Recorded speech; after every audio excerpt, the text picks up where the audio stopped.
हिंदू धर्म को मानने वाले नागों को देवताओं के समान पूजते हैं और धर्म ग्रंथों में शेष नाग, वासुकी नाग, तक्षक नाग, करकोटक नाग आदि नागों का वर्णन मिलता है। लेकिन क्या आप जानते हैं कि नागों की उत्पत्ति कैसे और कब हुई थी? दरअसल महाभारत में बताया गया है कि सतयुग में कद्रु एवं विंता नाम की दक्ष प्रजापति की दो सुंदर कन्याएं थी। युवा होने पर उन दोनों का विवाह महर्षि कश्यप जी के साथ हुआ और जब एक दिन महर्षि कश्यप अपनी दोनों पत्नियों की सेवा से प्रसन्न होकर उनसे वर मांगने को कहा तो कद्रु ने समान तेजस्वी 1000 नागों को पुत्र रूप में पाने का वर मांगा, जबकि विंता ने बुद्धि, शरीर तथा पराक्रम में कद्रु के पुत्र से श्रेष्ठ केवल 2 ही पुत्र मांगे। अपनी प्रार्थना के अनुसार वर पाकर दोनों बहनें बहुत प्रसन्न हुई। वरदान पाकर संतुष्ट हुई अपनी धर्म पत्नियों से महातपस्वी कश्यप जी ने कहा कि तुम दोनों यातना पूर्वक अपने अपने गर्भ की रक्षा करना, और वो वन में चले गए। कुछ दिन पश्चात कद्रु ने 1000 और विंता ने 2 अंडे दिए। दासियों ने अत्यंत प्रसन्न होकर दोनों के अंडे को गर्म बर्तनों में रख दिया। वे अंडे 500 वर्ष तक उन्हीं बर्तनों में पड़े रहे। तत्पश्चात 500 वर्ष पूरे होने पर कद्रु के 1000 पुत्र अंडों को फोड़कर बाहर निकल आए, परंतु विंता के अंडों से उसके 2 बच्चे निकलते नहीं दिखाई दिए। ये देख देवी विंता बहन के सामने लज्जित हो गई। फिर उसने अपने हाथों से एक अंडा फोड़ डाला।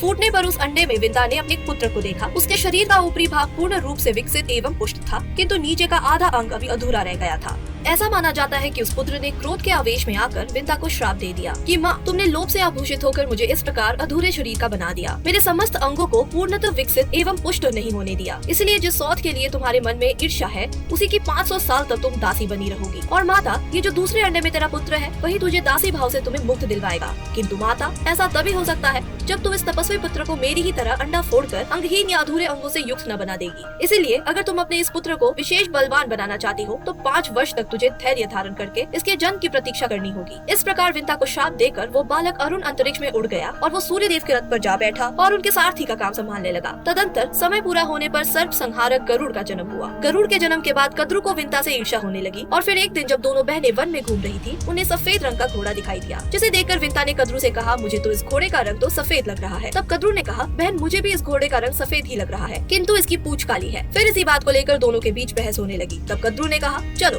फिर हम दोनों शर्त लगाते हैं और जिसकी बात सही होगी वो दूसरे की दासी बनकर रहेगी। फिर घर जाकर कद्रु ने सोचा कि कैसे भी करके वो विंता को अपनी दासी बनाया जाए, और यही सोचकर उसने अपने सहस्त्र पुत्रों को आज्ञा दी कि तुम काले रंग के बाल बनकर शीघ्र घोड़े के पूंछ में लगा जाओ, जिससे मुझे दासी न होना पड़े। उस समय जिन सर्पों ने उसकी आज्ञा न मानी, उन्हें कद्रु ने शाप दे दिया कि जाओ, पांडवर्षि बुद्धिमान राजर्षि जन्मेजय के सर्प यज्ञ का आरंभ होने पर उसकी अग्नि तुम्हें जलाकर भस्म कर देगी। इस प्रकार माता कद्रु ने जब नागों को शाप दे दिया, तब उस शाप से उद्विग्न होकर करकोटक नाग ने परम प्रसन्नता व्यक्त करते हुए अपनी माता से कहा कि माता, तुम धैर्य रखो, मैं काले रंग का बाल बनकर उस श्रेष्ठ अश्व के शरीर में प्रविष्ट होकर अपने आप को ही इनकी काली पूंछ के रूप में दिखाऊंगा। फिर अगले दिन कद्रु और विंता दोनों बहनें बड़े जोश और रोष के साथ दासी होने की बाजी लगाकर उस घोड़े को निकट से देखने के लिए गई। वहाँ पहुंचकर विंता ने देखा कि उस श्वेत वर्ण घोड़े का पूरा शरीर तो सफेद रंग का था, परंतु उसकी पूंछ काली थी। यह देखकर विंता ने अपनी बहन से कहा, कद्रु, मैं तो बाजी हार गई और बाजी की शर्त के अनुसार आज से मैं तुम्हारी दासी हूँ। इतना कहकर फिर दोनों बहनें अपने घर लौट आई। कुछ दिन पश्चात विंता के दूसरे पुत्र गरुड़ का जन्म हुआ और वो बहुत ही बलशाली था और उसने अपने पराक्रम से अपनी माता को कद्रु के दासत्व से मुक्त करवाया और बाद में विंता का यही पुत्र अपने तपस्या के बल से भगवान विष्णु का वाहन बना।